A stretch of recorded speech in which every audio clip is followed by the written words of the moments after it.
Okay, so we are now starting our session, and others are here joining, but we will be running out of the time, so we need to start the session now. So let me start this session with a very warm, pleasing greet. A very good morning to each one of you, respected faculty members and dear law students. It gives me immense pleasure to be here today. I am Richa Sahai. I am your host for this session, and I'm delighted to welcome you all on behalf of our institution, Law Learning Bench.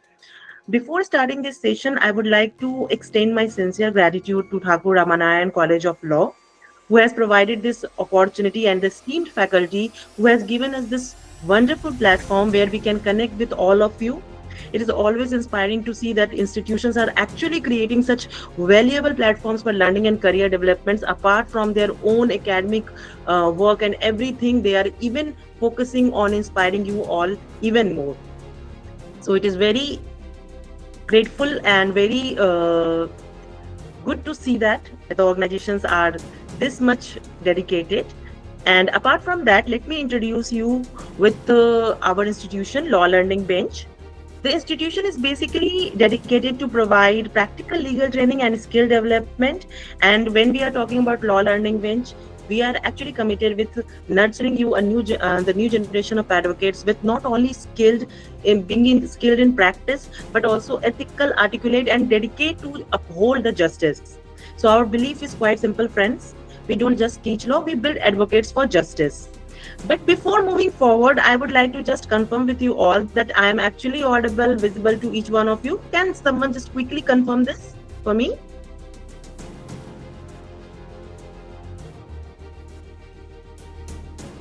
Okay, I can see most of you are still joining. No worries. Okay. Okay. So I believe I am audible and visible to each one of you, right?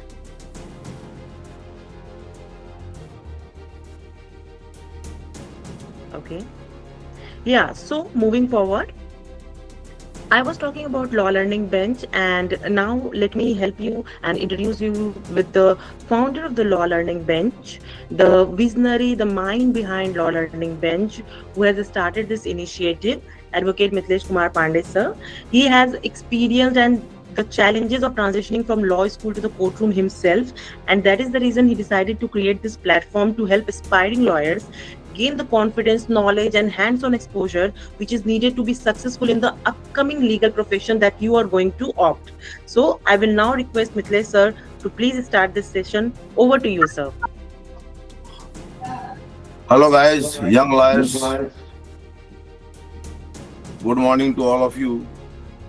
And just my focus today is to give you some tools and instruments on the basis of which you can polish your advocacy skills.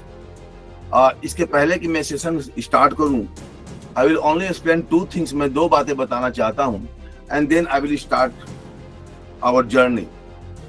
Number one, एक छोटी सी story में बताता हूं आपको prayer के बारे में। एक लड़का एक यंग एडवोकेट टेम्पल जाता है और भगवान से बोलता है, गॉड से बोलता है हाथ जोड़ के कि भगवान हमारे ऊपर ऐसी कृपा करो कि हमारे माँ को बहू मिल जाए। वो लड़का किसी से शादी करना चाहता था, एक यंग लड़का।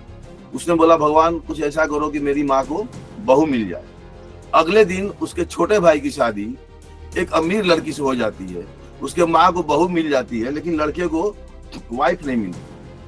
वही लड़का बाद में फिर टेम्पल जाता है और बोलता है, गॉड आज मेरा सुप्रीम कोर्ट में मैटर है, मेरे ऊपर कृपा करो, मुझे आशीर्वाद दो कि जज साहब मेरी बात सुन ले। Mister Justice should give me an opportunity to be heard. वो कोर्ट जाता है और सुप्रीम कोर्ट के जज साहब उसकी पूरी बात सुनते हैं और ऑर्डर में लिखते हैं हर्ड एंड डिसमिस्ड। तो मैं ये कहना चाहता हूं कि उसका कम्युनिकेशन स्किल्स कंप्लीट नहीं था उस लड़के का, उसका प्रेयर पूरा नहीं था। उसने ये नहीं बोला भगवान से कि मेरी शादी होनी चाहिए और मेरी वाइफ आनी चाहिए। उसका प्रेयर वेग था। कोर्ट के बारे में भी उसका प्रेयर वेग था कि जज साहब सिर्फ उसको सुन ले।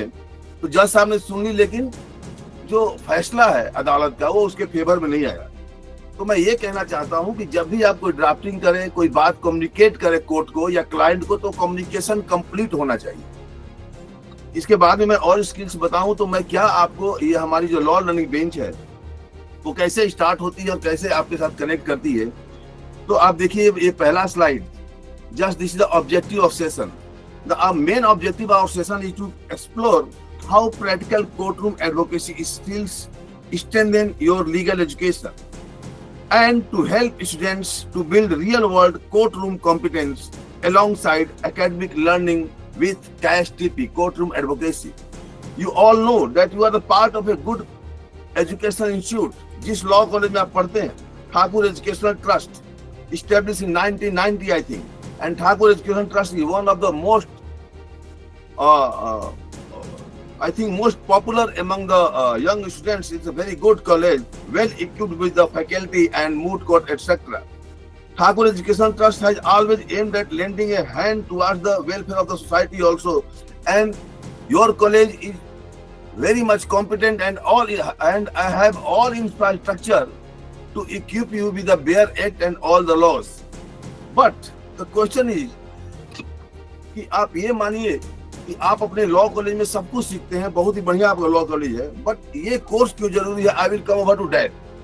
सो next slide, if you go through our next slide, then it's about law schools building a strong foundation. Your law schools have already in process to build a strong foundations of their students. Your law colleges are capable to give you strong theoretical foundation, understanding of legal principles, knowledge of statutes and case law. Despite of that, how this law learning bench plays an important role to build your career, I will come on that on the next slide.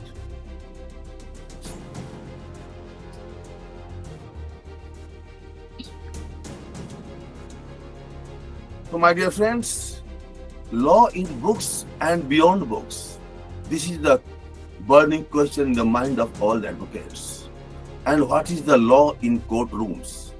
So, the question of the day, all of you are law students of different years. Why I'm telling you the different years? Because some students are studying in first semester, some are of fourth semester, किसी का final year है, किसी का mid session है. And the taste and temperaments, knowledge of all the students are different. बहुत सारे students ऐसे हैं जिनकी लीगल ड्राफ्टिंग अच्छी है बट कम्युनिकेशन अच्छी नहीं. बहुत सारे स्टूडेंट्स ऐसे होंगे जो कॉर्पोरेट लॉयर बनना चाहते हैं, कुछ क्रिमिनल लॉयर बनना चाहते हैं, कुछ ड्राफ्टिंग स्किल्स किसी अच्छी है, किसी का रिसर्च स्किल अच्छा है. तो we are here to analyse your skills. जिस स्टूडेंट्स का, लॉ स्टूडेंट्स का ड्राफ्टिंग स्किल्स अच्छा होगा, उसको हम ड्राफ्टिंग में ही उसको हम कैसे मजबूत बनाए उस पर वर्क करेंगे. जिसका आर्गुमेंट अच्छा है, तो अगर आर्गुमेंट अच्छे करने के लिए हम उसे ये बताएंगे कि जब आप कोर्ट में जाएंगे तो किस आर्गुमेंट को प्रेस करना है, कौन सा आर्गुमेंट पर साइलेंट रहना है, क्योंकि जिस आर्गुमेंट को ऑनरेबल कोर्ट नहीं सुनना चाहता है, if you are pitching that very argument, then court में become irritate from your argument. I will teach you that you always try to convince the court, not to confuse the court. अगर आपका prayer clear नहीं है, drafting clear नहीं है, ये सब बातें हम आपको बताएंगे. और हर स्टूडेंट्स का प्रॉब्लम अलग अलग है. We have a team of good experts, legal experts. In our team, there are former Chief Justice of India, K.G. Balakrishnan, Justice Ajay Rastogi, Supreme Court of India के retired judge, Justice Yadav. We have a team of former judges, great judges of Supreme Court and High Court and all senior advocates. आज भी हमारा एक supreme court में का top most senior lawyer mister Vinay Navare का आज हमारा साथ, आज ही शाम को इवनिंग में 6 बजे वेबिनार है. You can join that webinar also. He is the top most criminal lawyer of the supreme court of India. तो आज उनका वेबिनार 6 बजे, लिंक हम शेयर करेंगे. तो नाउ मैं क्या बता रहा था, next slide.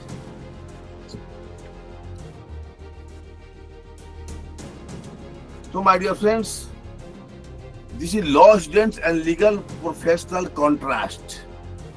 First, if you go to the first box, there are theoretical learning, and in second box, courtroom expectations. तो theoretical learning क्या है? Suppose अगर आप अपने मन में डिफाइन करें capable homicide and distinguish it from murder with the case law. मैं आपको एक शॉर्ट में समरी देने की कोशिश कर रहा हूं कि आपने जो पढ़ा है लॉ स्कूल में कि कैपेबल होमिसाइड और मर्डर में क्या डिफरेंस होता है। तो डिफरेंस क्या होता है?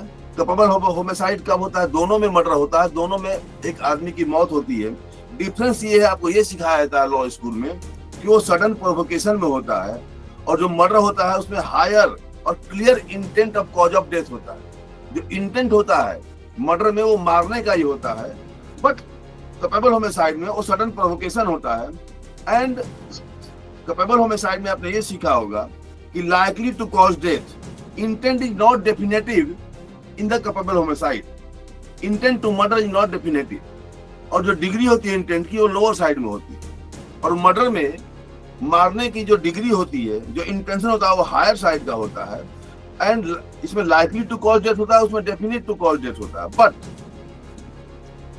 जब आप प्रैक्टिकल वर्ल्ड में जाएंगे तो प्रैक्टिकल वर्ल्ड में आप देखेंगे कि कभी कैपेबल होमिसाइड को मर्डर कैसे प्रूव करना है और मर्डर को कैपेबल होमिसाइड कैसे प्रूव करना है, क्योंकि जो डिफरेंस है वो सिर्फ मेंस रिया का है। मेंस रिया मीन्स आपके ब्रेन में उस समय कोई दुर्भावना थी कि नहीं, तो मेंस रिया कैसे इंटरप्रेट करेंगे, and interpretation is an art. अगर आप हमारा आर्ट सीखते हैं कि कैसे आपको मेंस रिया के द्वारा या इंटेंट के द्वारा मर्डर कैपेबल होमिसाइड कैसे आप सिद्ध कर सकते हैं, वो आर्ट है। Now next slide.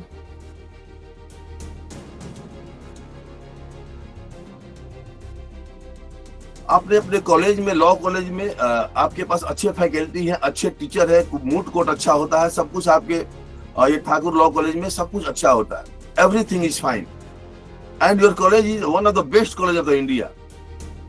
I know about your college. Definitely, I can say that your college is best college of India, and that's why you are here. Your faculty member, your principal, your teacher are very much worried about you. वो चाहते हैं कि आप एक ऐसे अच्छा lawyer बने, तभी उन्होंने आज हमसे कनेक्ट किया है आप लोगों को। Because you know the difference between the ideal case and real case. ये हम आपको प्रैक्टिकल बताएंगे, हम आपको प्रैक्टिकल कोर्ट रूम में ले जाएंगे, प्रैक्टिकल ट्रेनिंग देंगे, जो जजेज हैं वो आपकी बातों को सुनेंगे, हम आपको अच्छे मेंटर देंगे।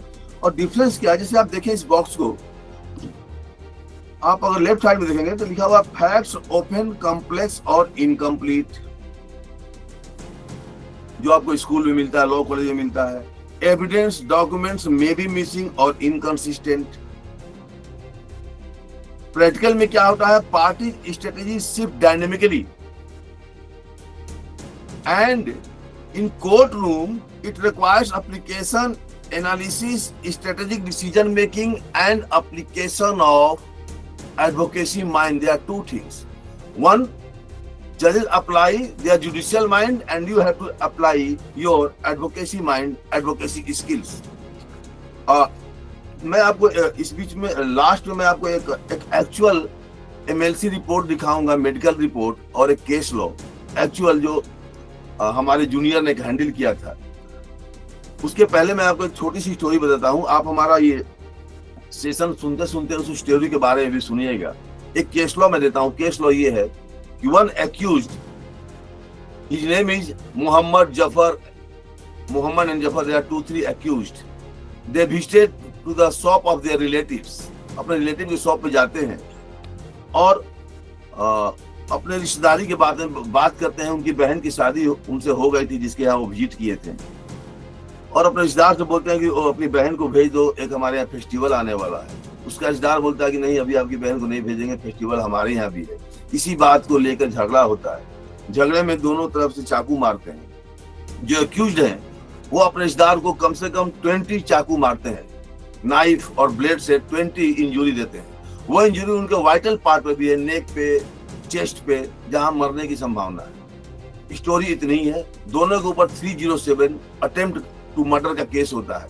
अब यहाँ आप सोचिएगा, मैं लास्ट में फिर कनेक्ट करूंगा आपको इस केस से, कि वो जाते हैं रिश्तेदारी में, प्यार से बात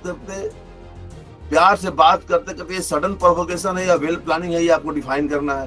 क्योंकि प्यार से बात करते करते अचानक झगड़ा होता है। झगड़ा इतना बढ़ता है, उसकी इंटेंसिटी इतनी हाई होती है कि दोनों तरफ से चाकू और ब्लेड चलते हैं। तो क्या वो चाकू लेकर गए थे या ब्लेड के लेके गए थे? नहीं, चाकू वहीं पड़ा हुआ था उसी रिश्तेदार के घर में, उससे उन्होंने हमला किया। तो ये 307 का केस बना। मेडिकल रिपोर्ट में काफी इंजरी पाई गई, उनको काफी ब्लड आया और सीसीटीवी कैमरा में भी मारते हुए आया।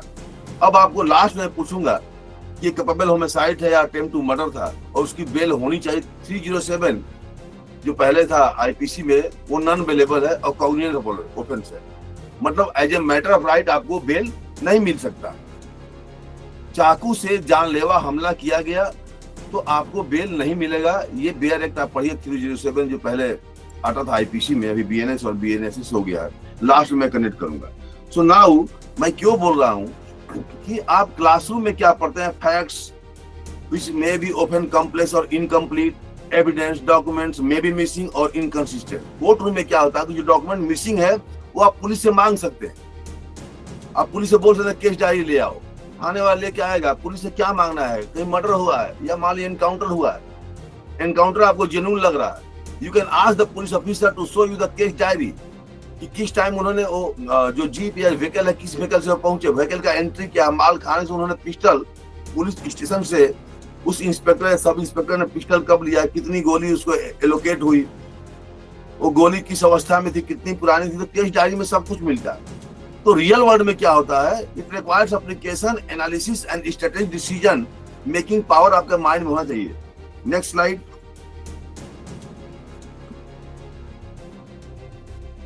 सो my dear friends and advocates, I want to tell you कि आपको ये लॉ लर्निंग बेंच में जो हम आपको एडवोकेसी स्किल्स का ट्रेनिंग देंगे, हमारे साथ ब्रिटिश काउंसिल का भी एमओयू है जो आपको कम्युनिकेशन स्किल्स सिखाएंगे। बिहेवियरल साइंस कैसे बिहेवियर करते हैं कोर्ट में, उसके लिए हमारे पास अलग एक्सपर्ट हैं। पर्सनालिटी डेवलपमेंट के लिए अलग एक्सपर्ट है। पहले आपको अपनी पर्सनालिटी पे वर्क करना पड़ेगा, क्योंकि मार्केट में अगर आप विजिबल हैं, एफोर्डेबल हैं और कॉस्ट इफेक्टिव है, तभी आपकी एडवोकेसी चलती है। ये सारे चीजें से not only advocacy skills, we will teach you how to behave in the court, how to develop your personality। Actual language क्या होता है कोर्ट में, कौन से वर्ड ज्यादा यूज करते हैं, वर्डिक्ट क्या है, what is the meaning of actual meaning of verdict, decree, judgment, order, इन सब में बहुत ही माइन्यूट डिफरेंस है। जजमेंट और ऑर्डर डिफरेंट है, डेली ऑर्डर और ऑर्डर, जजमेंट और verdict, preliminary decree, final decree, इसमें क्या अंतर है। पहले किसको चैलेंज करते हैं, प्रिलिमिनरी डिग्री को या फाइनल डिग्री को।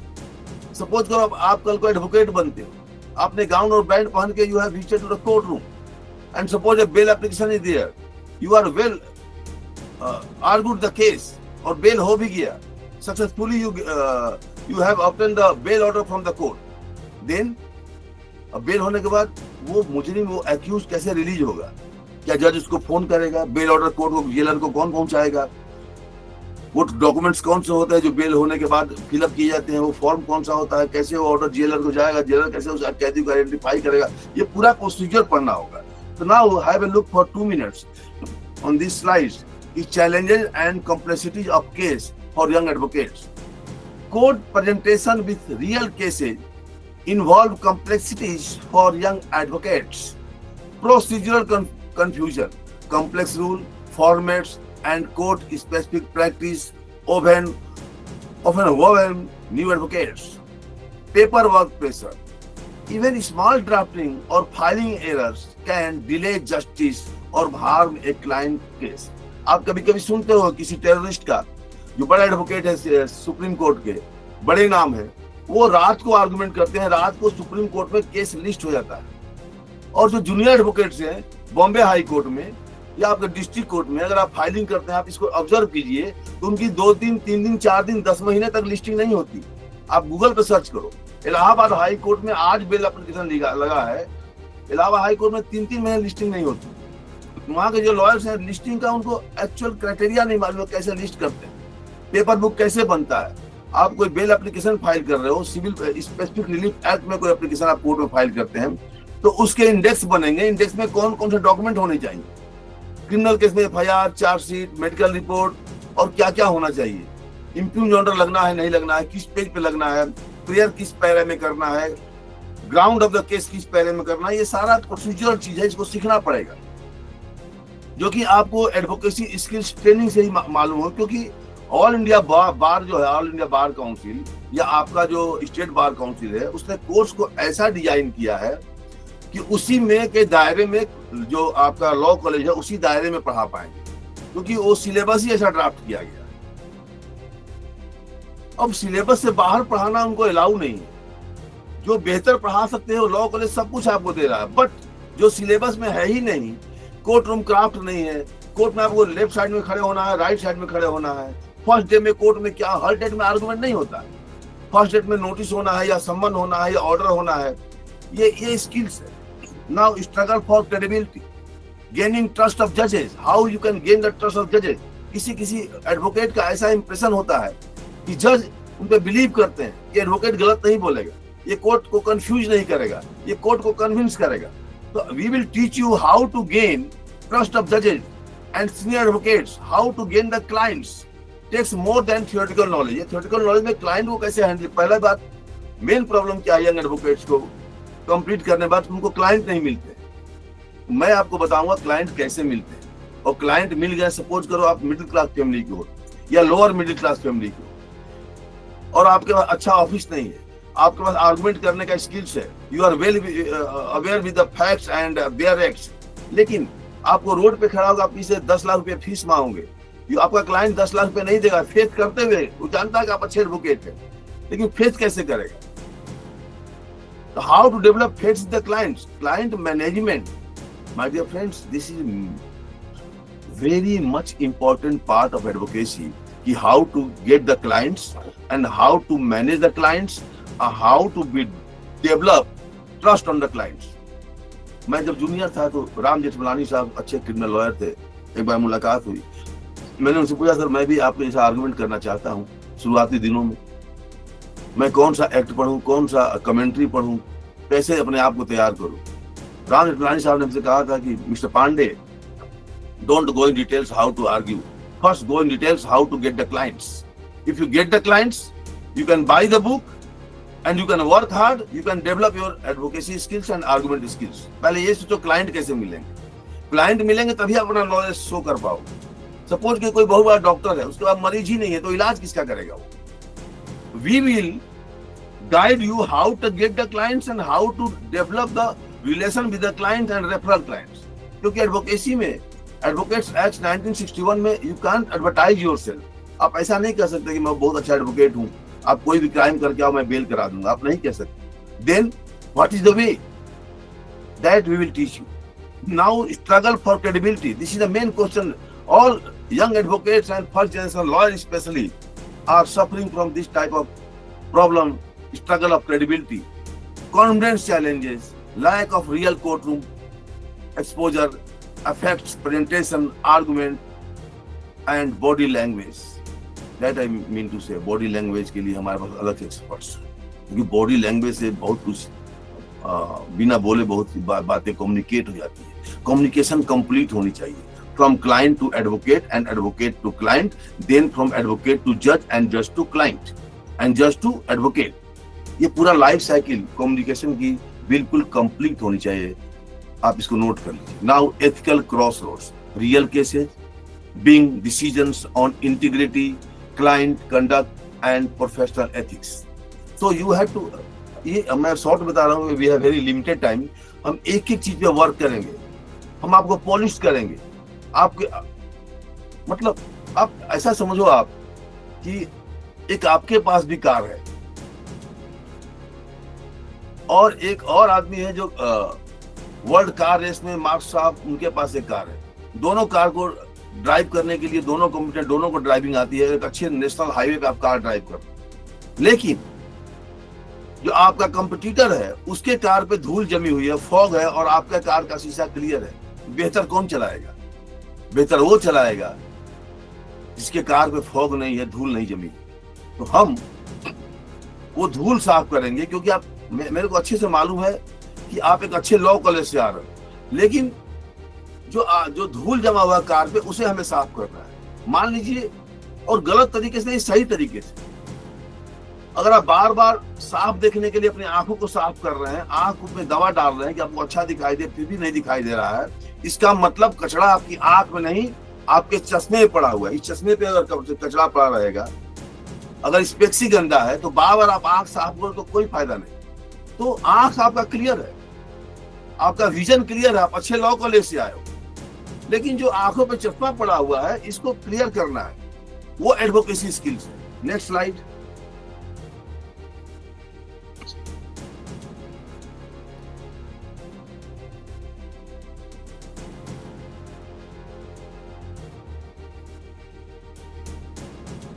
Sir, you are on mute.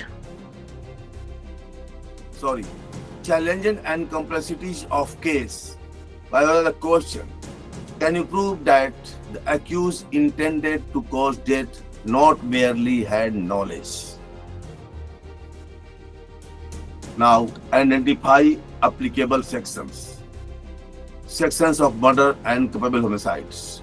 Good grasp of all other relevant and other sections of BNS and BNSS and other criminal laws determine which extreme need to be proved. आप इसको बड़ी मैं इसे explain करता हूं बाद में। Next, gather and organise evidence. जब भी आपके पास कोई क्लाइंट आता है तो आपको कैसे बिहेव करना है। क्लाइंट से मिलने के पहले अगर आपको केस की जानकारी है तो पहले आपको इसके ऊपर वर्क करना पड़ेगा। क्लाइंट से मिलने के बाद और मिलने के पहले you have to gather and organise evidence, collect all material relevant to the case such as FIR, first information report, police investigation report, medical and legal records, forensic reports, witness statement, photographs. अगर आप case पे अच्छे से काम करेंगे तो client का विश्वास आप गेन करेंगे। Judicial oversight, observe the binding precedents as per the facts of the case.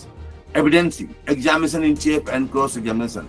You know my dear friends, cross examination is a dying art. अब ये आर्ट खत्म हो रहा है। In all states, Delhi, Maharashtra, Uttar Pradesh, Bihar, बहुत कम लॉयर हैं जो क्रॉस एग्जामिनेशन की बारीकियों को जानते हैं। Cross examination is the backbone of the case, क्योंकि पूरे केस को डिमोलिश करने का सबसे बेस्ट मिसाइल, सबसे बड़ा हथियार होता है क्रॉस एग्जामिनेशन।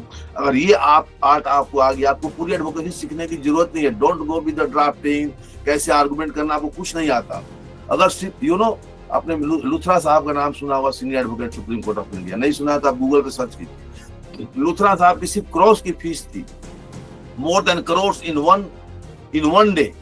आधे घंटे, 1 घंटे या करोड़ रुपए ज्यादा वो चार्ज करते सिर्फ क्रॉस करने के लिए। अभी क्रॉस करने के लिए बहुत बड़े ये एरिया पूरा वैकेंट है, आप उसमें एंटर कर सकते हैं। और जो छोटे केस होते हैं, जो स्क्रैप केसेज है, जिनकी पेइंग कैपेसिटी 2 लाख, 4 लाख, 10 लाख की है, उनको क्रॉस करने वाला लॉयर नहीं मिलता है। हम लोग बताएंगे क्रॉस में क्या है, कौन सा लीडिंग क्वेश्चन है, कौन सा नॉन लीडिंग क्वेश्चन है, किस क्वेश्चन को पूछना है, किस क्वेश्चन को नहीं पूछना है। यही आर्ट है, evidencing. Now arguments as per draft. Argument कैसे करते हैं, तो आर्गुमेंट की भी एक स्ट्रेटेजी बनानी है। वो आप अपने मन में सोच के नहीं बना, ये टेक्नोलॉजी है कैसे आर्गुमेंट करना है। आर्गुमेंट्स के लिए एज पर ड्राफ्ट और प्लीडिंग, प्लीडिंग में क्या क्या चीजें लिखी हुई हैं, फैक्ट्स क्या है, एविडेंस कौन से सामने आए हैं, डॉक्यूमेंट्स कौन से कोर्ट पे रिकॉर्ड पे है, और केस लॉन्च किया है। और कोई डॉक्यूमेंट नहीं है तो वो डॉक्यूमेंट्स ऑन रिकॉर्ड कैसे लाना है। जो डॉक्यूमेंट कोर्ट के रिकॉर्ड पे नहीं है उसके बारे में आप कोर्ट में आर्गुमेंट नहीं कर सकते। तो उस डॉक्यूमेंट को, कोई मिसिंग डॉक्यूमेंट कैसे कोर्ट के रिकॉर्ड पे लाना है, स्ट्रक्चर एंड फाइनल आर्गुमेंट कैसे तैयार करना है, समराइजिंग और एविडेंस। क्योंकि कभी कभी केस की फाइल आप देखते होंगे, मैं कभी सेशन मिलेगा आपको दिखाऊंगा कैसे आर्गुमेंट करते हैं, लाइव दिखाएंगे हम आपको। उसमें 400, 500, 2-2000 पेज के केस फाइल होते हैं, कई वॉल्यूम होते हैं, लेकिन 1 पेज होता है एडवोकेट के पास जिसमें सारा कुछ लिखा होता है। तो कैसे तैयार करते हैं वो नोटशीट 1 पेज का, जिसमें 10,000 पेज का आर्गुमेंट होता है। क्योंकि 10,000 पेज लेके आप बड़े बड़े से बंडल लेके आप कोर्ट के सामने नहीं जा सकते। फिर आप वहाँ ऐसे पेज टर्न करेंगे तो कोर्ट भी अनॉयड होगा, इरिटेट होगा। तो कैसे करना है, आर्गुमेंट्स एज पर रिकॉर्ड ही करना है। Court room presentation, court draft, clear oral communication, well organised paper, well organised behaviour, well organised argument, respectful conduct and responding effectively to the question from the judges. Suppose कीजिए, time कम है, मैं ज्यादा explain नहीं कर पाता हूँ, क्या बताने वाले ये बता रहा हूँ। लेकिन सपोज कीजिए आप बेल पे आर्गुमेंट कर रहे हैं और आप बोल रहे हैं बेल के आर्गुमेंट में कि सर पुलिस ने हमें गलती से पकड़ लिया, मैं वहां था तो, लेकिन मैं बीच बचाव करने गया था और मैं एक्यूज को जानता नहीं था, मैं वहां रहता नहीं था। और कोर्ट ने आपसे अगर कोई क्रॉस क्वेश्चन अगर पूछ दिया कि आपको इस केस की जानकारी पहले कहां से मिली, आपके क्लाइंट को, आप इसमें तैयारी करके नहीं गए, तो सबसे पहले आप केस की तैयारी करते हैं तो क्या क्या क्वेश्चन, एडवर्स क्वेश्चन क्या कोर्ट पूछ सकता है, उसको आपको इमेजिन करना होगा। क्योंकि वो सारा क्वेश्चन जो कोर्ट पूछेगा आपसे during the course of the argument, that question should be the part of the pleading, वो प्लीडिंग में से ही पूछेंगे। तो आपको दो चीजें, सबसे अच्छा सक्सेसफुल एडवोकेट बनने के लिए क्या क्या मेरिट चाहिए वो मैं उसके बाद में आता हूं, लेकिन एक मेरिट तो चाहिए कि आपको एक्ट भले ही ना आता हो, सेक्शन भले ही ना आते हो, आपको केस लॉ भी अगर याद नहीं है, नो इशू, लेकिन फैक्ट्स क्लियर होना चाहिए। पूरा केस फैक्ट्स पे डिपेंड करता है। सो एविडेंस ये हो गया। Next slide Richa.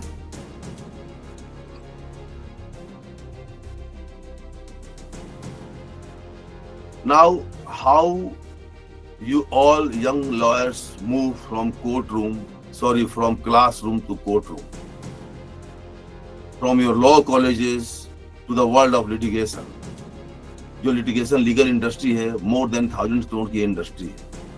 हर साल more than 2 lakh 3 lakh lawyer different bar council में इनरोल्ड होते हैं। Maharashtra bar council, Delhi bar council, UP bar council, Karnataka bar council, 2-3 lakh हर साल एडवोकेट आते हैं। तो आपको ये स्ट्रगल की जर्नी को कैसे आप पूरा करेंगे? योर पेरेंट्स, आपके माँ बाप आपको अच्छा पढ़ा रहे हैं, आपको फीस भी दे रहे हैं, अच्छे लॉ कॉलेज में एडमिशन भी कराए, लेकिन आपको अभी से वो प्रिपरेशन करना होगा कि when you leave your college, जब आपको डिग्री कॉलेज जब फाइनल डिग्री मिल जाए, तो आप कोर्ट रूम में एंटर करने के पहले आपको बहुत ही अच्छा प्रिपरेशन करना होगा कि पहले दिन से आपकी पहचान बन जाए। लीगल इंडस्ट्री में या फिल्म इंडस्ट्री में भी जो फर्स्ट इंप्रेशन होता है वो लास्ट इंप्रेशन होता है। सो एप्लीकेशन, उसके बाद adaptation, preparation, court filing, filing means online और ऑफलाइन दोनों फाइलिंग आनी चाहिए, और पोस्ट लिस्टिंग सिनेरियोज। ये जो पहला जो 4 स्टेप्स हैं, एप्लीकेशन बनाना, एडेप्टेशन, प्रिपरेशन, कोर्ट फाइलिंग, ये हम आपको बताएंगे। और सबसे जरूरी है पोस्ट लिस्टिंग सिनेरियो। अगर कोर्ट में आपका केस लिस्ट होता है तो पहले दिन आप क्या आर्गुमेंट करेंगे? मैंने देखा है कि बहुत सारे यंग लॉयर्स जो अच्छे स्कूल से आते हैं, जैसे आपका ठाकुर लॉ कॉलेज है, ऐसे इससे अच्छे स्कूल से आते हैं, इस स्कूल से, वो पहले दिन बेल में आर्गुमेंट यही करते हैं कि my lordship, my client is innocent, he have no past record of the, he have no criminal past records, his ancient is clean, he have deep root in society, he can't disturb the elements and evidence. वो involve नहीं था, वो उस दिन था ही नहीं मौके पे, इसको छोड़ दीजिए, बेल दे दीजिए। और यही वो गलती करते हैं, जब वो बोलते हैं कि मेरा क्लाइंट इनोसेंट था और मौके पे था ही नहीं, तो ये बेल का आर्गुमेंट नहीं है कि बोलना कि मेरा क्लाइंट इनोसेंट है, my client have no role in the crime, my client is innocent, he have no past track record and any criminal incidents, he is very honest person, you can ask from anybody in his neighbourhood. ऐसा बोलेंगे तो आपकी bail नहीं होगी। Then court will ask, okay your client is innocent, then face the trial and then we will get the bail. क्योंकि ये जो argument है वो बेल के नहीं है, ये एक्विटल के आर्गुमेंट है, फाइनल एक्विटल के, बरी होने के एक्विटल के आर्गुमेंट है। बेल का आर्गुमेंट डिफरेंट होता है। तो पोस्ट लिस्टिंग सिनेरियोज मतलब जब पहले दिन कोर्ट में लगता है तो आपको सिर्फ फैक्ट्स बताने हैं, जिसमें कोर्ट पहले दिन आर्गुमेंट नहीं सुनता है, केस फैक्ट्स क्या, व्हाट इज द केस, ये बताना होता है। फिर कोर्ट अपोजिट पार्टी को नोटिस करता है, समन करते हैं, उसके बाद फिर फाइनल आर्गुमेंट के पहले काउंटर होता है, रिजॉइंडर होता है, अपोजिट पार्टी अपना एप्लीकेशन देगी, काउंटर जिसको बोलते हैं काउंटर फाइलिंग, फिर आप उस काउंटर का रिजॉइंडर एप्लीकेशन फाइल करेंगे। उसके बाद आती है स्टेज, आपको समझाएंगे। Next slide.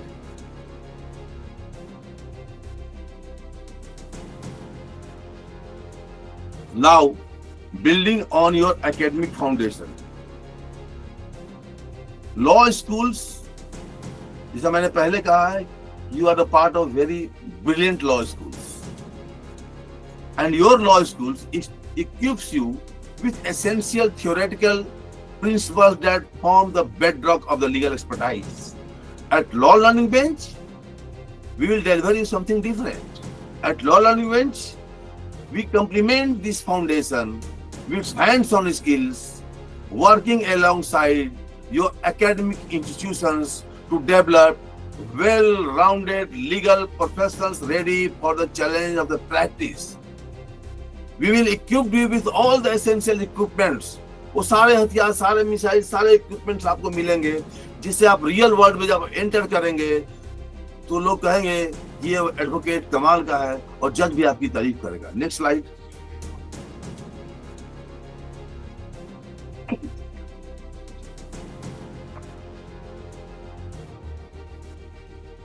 Now from classroom learning to court applications. अभी हम आपको सिर्फ बता रहे हैं कि हम कैसे काम करते हैं। हमारा रियल जो कोर्स का मॉड्यूल है वो इससे भी अच्छा है, जिसको हम बाद में एक आपको देंगे। हम कैसे वर्किंग करते हैं, just I am trying to convince you, I am trying to explain कि क्या क्या आपको आना चाहिए, क्या क्या आपको अंदर स्किल्स आप अपने आप डेवलप कीजिए, और हम आपको कैसे मेंटरशिप कर सकते हैं। हमारे प्लेटफॉर्म 24 आवर आपके लिए खुला रहता है। कोई भी कंफ्यूजन हो तो आपको गाइड करने के लिए आपके पास जजेज हैं, सुप्रीम कोर्ट और हाई कोर्ट के जज, रियल वर्ल्ड के जो एक्चुअल ग्रेट जज है, उनसे हम आपको कनेक्ट करने जा रहे हैं। तो मैं ये बता रहा हूं कि this classroom learning to court application में एक्चुअल क्या है कि translating knowledge, it means transform case law analysis into effective court room strategy with expert guidance. आपको याद होगा पहले मैंने आपको केस बताया था, जिसमें मोहम्मद और जफर नाम के दो लड़के अपने रिश्तेदार के पास जाओ, रियल केस है, मैं आपको अभी दिखाता हूँ उसका मेडिकल रिपोर्ट। वो हमला करते हैं और चाकू से, नाइफ से इंजुरी करते हैं। 307 में पहले वो मारपीट का मुकदमा दर्ज होता है, 323, 324 में, और फिर बाद में अटेम्प्ट टू मर्डर का होता है। वो कैपेबल होमिसाइड है या मर्डर है, मैं दोबारा रिपीट कर रहा हूँ। उसमें बेल होगा या नहीं होगा, ये मैं उस क्वेश्चन पे आता हूँ, क्योंकि ये जो मैंने लिखा है ट्रांसलेटिंग नॉलेज उससे रिलेट करता है कि आपको स्ट्रेटेजी बनानी है with expert guidance. Second, professional drafting, draft pleadings that reflect both rigorous legal theory and practical requirement. Drafting is essential part of advocacy. जो लीगल इंडस्ट्री में जो आपकी लीगल जर्नी होने वाली है, एडवोकेसी की जो जर्नी होने वाली है, आप देखो बहुत सारे एडवोकेट्स, आप अपने दोस्तों से पता करना, उनकी सैलरी होती है 2 साल 3 साल के एक्सपीरियंस के बाद वो 30,000-40,000 पर मंथ की सैलरी लेते हैं। मान लो 50,000 की भी सैलरी उनकी होती है पर मंथ की, तो एक साल में उनका हुआ कितना, 6 लाख। एक साल में वो 6 लाख कमाते हैं। और आप पता करना, आप गूगल पे लिखिए, एक साल में अगर वो 6 लाख उनकी इनकम होती है, एक नॉर्मल एडवोकेट की जो फर्स्ट जनरेशन लॉयर है, एक साल में 6 लाख, तो 10 साल में 60 लाख, और 20 साल के अपने करियर में वो 1 करोड़ 20 लाख बना पाता है। और जो हमारे बड़े एडवोकेट हैं सुप्रीम कोर्ट और महाराष्ट्र, बॉम्बे हाई कोर्ट में, वो एक दिन का 1 करोड़ लेते हैं। और आप पूरे लाइफ में 1 करोड़ बनाने का आपको प्रॉब्लम हो रहा है। दोनों के पास एलएलबी की डिग्री है। आप गूगल पे सर्च कीजिए, आई डोंट वांट टू, मैं किसी का स्पेसिफिक नाम नहीं लेना चाहता, लेकिन जितने बड़े, फलियस नरमन साहब, राम जेठमलानी थे, और भी कई लॉयर, आज देखिए टायर 1 टायर 2 लॉ फर्म में जो बड़े लॉयर हैं, they are charging 1 crore 2 crore per appearance, 50 lakh 30 lakh, और आप पूरे लाइफ में 1 करोड़ नहीं कमा पाते। तो डिफरेंस क्या है? दोनों की डिग्री सेम है, डिफरेंस है मेहनत का और आउट ऑफ बॉक्स थिंकिंग का। वो मैं आपको एक चार्ट बना के भी देता हूँ कि कैसे आपको वो स्किल डेवलप करना है। तो ये है रियलिस्टिक सोर्स में क्या है, ये participate in hands on sanitation that mirror real court procedure and protocols, next practice with real draft and documents, gain hands on expertise over advocacy skills with real documents and draft दो draft shot आप गौर करेंगे 4-5 बार मैंने draft repeat किया है। Why? Suppose करो आप एक letter लिखो किसी फ्रेंड को, या आप एक व्हाट्सएप मैसेज करो अपने किसी फ्रेंड को, अपने मदर को, पेरेंट्स को, अपनी मम्मी को, अपने टीचर को, अपने बॉयफ्रेंड को, अपने गर्लफ्रेंड को आप एक मैसेज करो। अगर मैसेज का फर्स्ट लाइन इंटरेस्टिंग नहीं होगा तो लास्ट लाइन मैसेज पूरा नहीं पढ़ते हैं लोग, बोलते हैं यार बड़ा लेंदी मैसेज था। आपका फ्रेंड नहीं पढ़ेगा वो मैसेज पूरा, आपके पेरेंट्स नहीं पढ़ेंगे वो मैसेज पूरा, आपके टीचर हो, कोई नहीं पढ़ता मैसेज अगर इंटरेस्टिंग, अगर पहला लाइन में इंटरेस्ट आ गया तो लास्ट तक पढ़ेगा। वैसा ही ड्राफ्टिंग, अगर ड्राफ्टिंग अपने फर्स्ट पैरा में जज को इंटरेस्ट आ गया, उसको लगता है कि ड्राफ्ट में कुछ जान है, लड़का ये एडवोकेट कुछ कहना चाहता है, तो वो लास्ट तक पढ़ेगा। अब ड्राफ्टिंग में क्या है कि जो सीक्वेंस ऑफ इवेंट्स है वो एक दूसरे से रिलेट होना चाहिए। पहले आप कुछ बोल रहे हैं, बीच में फैक्ट बोल रहे हैं, फिर ग्राउंड बोलने लगते हैं, बीच में बोलते हैं मैं इनोसेंट हूं, ऐसा नहीं। ड्राफ्टिंग बिल्कुल क्लियर हो जाए कि एक्चुअल फैक्ट्स में कभी कोई चेंजेस नहीं करने चाहिए during the course of the drafting. Drafting भी एक आर्ट है। अगर ड्राफ्ट अच्छा होगा तो जज आपकी पूरी ड्राफ्ट पढ़ेगा लास्ट तक और फिर कोर्ट आपके फेवर में रहेगी। अगर ड्राफ्ट कंफ्यूजिंग नेचर का होगा, क्योंकि जब ड्राफ्ट जज साहब रात में कोर्ट फाइल पढ़ते हैं उस समय आप उनके सामने हैं नहीं, और ड्राफ्ट पढ़े कंफ्यूज हो जाएंगे तो उनको लगेगा कि आप कोर्ट को मिसलीड करने आए। जब किसी को लेटर लिखते हैं, किसी को मैसेज भेजते हैं, तो साथ में आप किसी को व्हाट्सएप मैसेज कीजिए। सपोज कि आपने हमको एक मैसेज किया, मैसेज आपका आया, आप नहीं आए मेरे पास, हमको मैसेज पढ़ के ही आपके बारे में एक इमेज डेवलप करनी है कि आप किस टाइप के पर्सनालिटी हो, कैसे लिखते हो। सो ड्राफ्टिंग आपको आनी चाहिए। तो ड्राफ्टिंग कोई रॉकेट साइंस नहीं है। ड्राफ्टिंग में किस पैराग्राफ में क्या लिखना है इतना ही सीखना है। लोगों ने इसे प्रोपेगेंडा बना दिया कि ड्राफ्टिंग बहुत डिफिकल्ट है। बिल्कुल डिफिकल्ट नहीं है, ये बहुत इजी चीज है। बस आपको ये मालूम होना चाहिए कि ओपनिंग पैरा में क्या होता है, मिडिल पैरा में क्या होता है, ग्राउंड ऑफ लॉ क्या होता है, और फैक्ट्स कब लिखने हैं, कब मतलब कहाँ क्या लिखना है। जैसे आपका घर है, आपका एक 4 बेडरूम फ्लैट, तो ऐसा नहीं कि आप ड्राइंग रूम में गैस का सिलेंडर रख दोगे और सोफा रख दोगे किचन में, ऐसा नहीं होता है। अगर 4 बेडरूम का फ्लैट है तो वो बना हुआ पहले से कि बेडरूम में बेड ही रहेगा, किचन में किचन के सामान रहेंगे, ड्राइंग रूम में सोफा सेट होगा, डाइनिंग टेबल पे डाइनिंग के सामान होंगे, वो पहले से वेल प्लान्ड है। अगर आप इसको किचन का सामान रखेंगे ड्राइंग रूम में, ड्राइंग रूम का किचन में, तो पूरा कंफ्यूज हो जाए पूरा घर, आपका सामान खुद ही नहीं मिलेगा। तो जज को भी जब वो ड्राफ्ट में जो ढूंढना चाहता है जज कि ग्राउंड्स क्या है, फैक्ट्स क्या है, केस लॉ क्या है, तो उसको मेहनत नहीं करना पड़े जज को। स्मूथली केस में आगे बढ़ते हुए लास्ट तक पूरी प्लीडिंग आपको जज साहब पढ़ ले, ऐसा ड्राफ्ट होना चाहिए। Next slide. Now connecting theory with practice, real world clarity. Clarity important है। मैंने शुरू में बताया था आपको स्टोरी कि एक लड़का मंदिर में जाके बोलता है भगवान से कि जज साहब मेरी प्रार्थना सुन ले, ऐसी हमें ब्लेसिंग दीजिए, और जज साहब उसकी सुनते तो हैं लेकिन डिसमिस करते हैं केस। तो क्लैरिटी होनी चाहिए ड्राफ्टिंग में भी और प्रेयर में भी। तो real world clarity, classroom concepts gain clarity through real world application in actual court settings. Now court operation, how court operate, court कैसे ऑपरेट करता है। आप कभी ऑपरेशन थिएटर आपने देखा होगा, किसी का ऑपरेशन हुआ होगा। एक ऑपरेशन का प्रोसीजर, जब ऑपरेशन शुरू होता है तो उसका एक प्रोटोकॉल है, फिर कोई रूम के अंदर नहीं जाता है। तो कोर्ट रूम ऑपरेशन कैसे स्टार्ट होता है। Learn how legal doctrines operate in courts from filing to final argument. आपने केस फाइल किया, फर्स्ट डेट में कोर्ट में क्या होगा, सेकंड डेट में क्या होगा, थर्ड डेट में क्या होगा, कब काउंटर फाइल करना है, कब रिमाइंडर फाइल करना है, कब एविडेंस लीड करना है। ऐसा नहीं कि हर डेट में एविडेंस नहीं दिया जाता है, और एविडेंस देने का तरीका क्या है। Now reinforce understanding, practical exercise, reinforce your theoretical understanding through active engagement. Collaborative learning. Collaboration between academia and practice delivers the fullest learning experience that you should know. Next.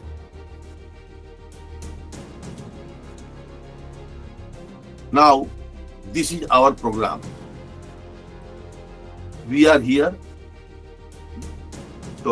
We are a group of senior advocates from real life, advocates, former Chief Justice of India, former judges of the Supreme Court, judges of the High Courts, and top-notch dignitaries and legal experts are part of our institutions, and they will teach you how to develop your career, how to build your advocacy skills. हमारे course का नाम है court room advocacy skills training programme, CASTP। CASTP means court room advocacy skills training programme. ये 12 week का course है। 12 week में हम आपको सब कुछ सिखाएंगे कि आपको निकलने के बाद आपको लगेगा कि आप एक अनजान दुनिया में नहीं जा रहे हैं, क्योंकि हम आपकी रियल जजेस से मुलाकात कराएंगे। जज के माइंड में क्या चलता है, जज से आपको डायरेक्ट इंटरेक्शन होगा, तो आपकी आगे की जर्नी आसान हो जाएगी। CASTP means Courtroom Advocacy Skills Training Program offers structured module aligned with your curriculum, taught by experts, faculty drawn from both academia and practicing bar. Bridging the gap. We are here to bridge the gap between law college and court room, that's why we are here. आप इस video में last तक बने रहिए हमारे साथ, क्योंकि last में मैं वो जो स्टोरी सुनाया था अटेम्प्ट टू मर्डर का, उसका मैं रियल मेडिकल रिपोर्ट दिखाऊंगा और कोर्ट ऑर्डर दिखाऊंगा कि उसमें क्या मिसिंग थी। तो don't miss that part of this session, वो ज्यादा इंपॉर्टेंट है, वो मैं लास्ट में आपको दिखाने वाला हूँ real paper. So we are here to bridging the gap. The comprehensive programme bridges the gap between theoretical knowledge and practical application, preparing you for a successful legal career. Next, अब successful legal career के लिए हम आपको अलग से ये material आपको mail करेंगे, आपके कॉलेज को, आपके कॉलेज सब कुछ देगा। तो ये CASTP advocacy skill training programme में क्या है, फीचर्स क्या है। This is a duration of 12 weeks, weekend class होते हैं, ओनली सैटरडे एंड संडे। आप अपने कॉलेज से कॉन्टेक्ट कीजिए, हम कॉन्टेक्ट को सारा डिटेल्स आपके कॉलेज को भेजेंगे। हम 12 वीक्स का एक कोर्स कराएंगे आपको, और ये 12 वीक कोर्स सिर्फ सैटरडे संडे होता है इवनिंग में। आपका कॉलेज का भी मतलब आपका स्टडी का जो पीरियड है उसमें ये बीच में नहीं आएगा। फैकल्टी कौन होंगे हमारे, एडवोकेट्स, सीनियर एडवोकेट्स, फॉर्मर जजेस एंड लीगल एक्सपर्ट्स। लाइव होगा ये, live expert, led session, mentor 1-to-1 session होगा, क्योंकि हर एडवोकेट का, हर स्टूडेंट का अलग अलग प्रॉब्लम है। किसी का कम्युनिकेशन में प्रॉब्लम है, किसी को इंग्लिश लैंग्वेज में प्रॉब्लम है, किसी को मराठी में प्रॉब्लम है, किसी को बोलना आता है लेकिन वो बोल नहीं पा रहा है, किसी को ड्राफ्टिंग में प्रॉब्लम है, किसी को जो इवेंट्स होते हैं किसी केस के वो कैसे ड्राफ्ट करना है, सीक्वेंस कैसे बनाना वो प्रॉब्लम है। तो सबका, हर आदमी का प्रॉब्लम अलग अलग है। तो हर प्रॉब्लम को 1-to-1 हम एनालाइज करेंगे, उसको बताएंगे कि जैसे मान लीजिए आप ड्राफ्टिंग में अच्छे हो तो आपको उसी में आगे जाना चाहिए। आप अपना एनर्जी आर्गुमेंट में स्पॉइल नहीं करना है। अगर आपका आर्गुमेंट अच्छा है तो वो करो। बहुत सारे अपॉर्चुनिटी है लीगल कैरियर में, ड्राफ्टिंग का, आर्गुमेंट का, लीगल रिसर्च का, बैंकिंग इंडस्ट्री में, रियल इस्टेट में, IPR में, ट्रेडमार्क में, बहुत सारा अपॉर्चुनिटी है। तो हम आइडेंटिफाई करें कि आपके अंदर वो कौन सी अपॉर्चुनिटी, वो आपके पास नॉलेज है जिसको आप एक्सप्लोर कर सकते हो। स्ट्रक्चर्ड लर्निंग मटेरियल आपको प्रोवाइड कराएंगे, guest lecture by field experts, बीच बीच में हम गेस्ट लेक्चर भी करेंगे। But the seats are very limited and personalised schedules. हम पर्सनलाइज आपको ट्रेनिंग तो देंगे ही, और not only advocacy skill, personality development, communication development, behaviour development, अपना ब्रांड कैसे बनाना है कि लोग आपको जाने कि आप एक एडवोकेट हो, आपको अपनी मार्केटिंग कैसे करनी है, क्लाइंट कैसे लाने हैं, क्लाइंट को हैंडल करना कैसे करना है, ये सारा आपके 12 वीक के कोर्स में आएगा। Next slide.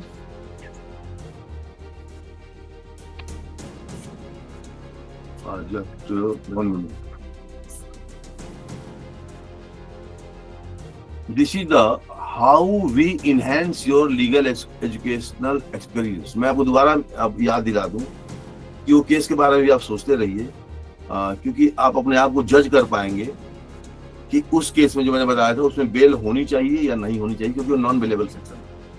आप इस सेशन को ध्यान करते करते आप सोचिए कि उसमें एक मेडिकल, मैं उसमें आपको मेन क्या माइंड अप्लाई करना है, मैं आपको मेडिकल रिपोर्ट दिखाऊंगा जिसको MLC बोलते हैं। MLC को कैसे पढ़ते हैं, और आपने पूरा केस नहीं पढ़ा, FIR नहीं पढ़ा, चार्जशीट नहीं पढ़ा, सिर्फ आपने मेडिकल रिपोर्ट पढ़ा है, तो उससे भी आप किसी क्लाइंट को बेल करा सकते हैं, उसकी पूरी चार्ज जो फ्रेम हुआ वो खत्म करा सकते हैं। आप उस पर भी अपना माइंड अप्लाई करते रहिए। इधर मैं ये बता रहा हूँ कि how we enhance your legal education experience. Interactive workshop, जो हमारा 12 वीक का कोर्स है उसमें हम इंटरेक्टिव वर्कशॉप भी करते हैं। Participate in interactive workshop led by practicing advocate who bring real world insights to every session. Every session में हमको रियल फाइल दिखाएंगे, रियल वर्ल्ड में क्या क्या प्रॉब्लम आता है। एक जो एडवोकेट है जो बिल्कुल मिडिल क्लास फैमिली से आया है, लोअर क्लास फैमिली से आया है, आज उसकी प्रैक्टिस 2 करोड़ 3 करोड़ की हो रही है, तो कैसे हो रही है, उसने क्या प्रॉब्लम एक्चुअल में फेस की, ये किसी बुक्स में नहीं मिलेगा आपको। और कैसे उस प्रॉब्लम से वो बाहर आया, वो अपना एक्सपीरियंस ही नहीं शेयर करेगा, आपको एक्चुअल केस फाइल दिखा के आपको स्टडी का तरीका बताएंगे। वो लाइव सेशन होगा, sessions by experienced senior advocates and जजेस touching you the different aspects of advocacy. जो हमारे मेंटर हैं, जो हमारे एडवाइजरी बोर्ड पे है, chief justice Balakrishnan, farmer chief justice of India, ये एक फर्स्ट जनरेशन लॉयर थे। पहले वो मुंसिफ थे, केरला में एक मुंसिफ थे। मुंसिफ के जर्नी से बिना किसी पैरवी के, बिना किसी बैकग्राउंड का वो सुप्रीम कोर्ट के चीफ जस्टिस बनते। ऐसे 3 चीफ जस्टिस मैं आपको मिलाऊंगा जो फर्स्ट जनरेशन लॉयर है, जिनके पूरे फैमिली में कोई लॉयर नहीं था। वो चीफ जस्टिस कैसे बने और कैसे उन्होंने सारा हर्डल दूर किया। So live court room observation भी मैं दिखाऊंगा इसमें आपको। Experience live court room observation followed by detailed debriefs to understand procedure and strategy. Personalized feedback, receive personalized feedback on your feeling and arguments to continuously improve your practical skills. Next.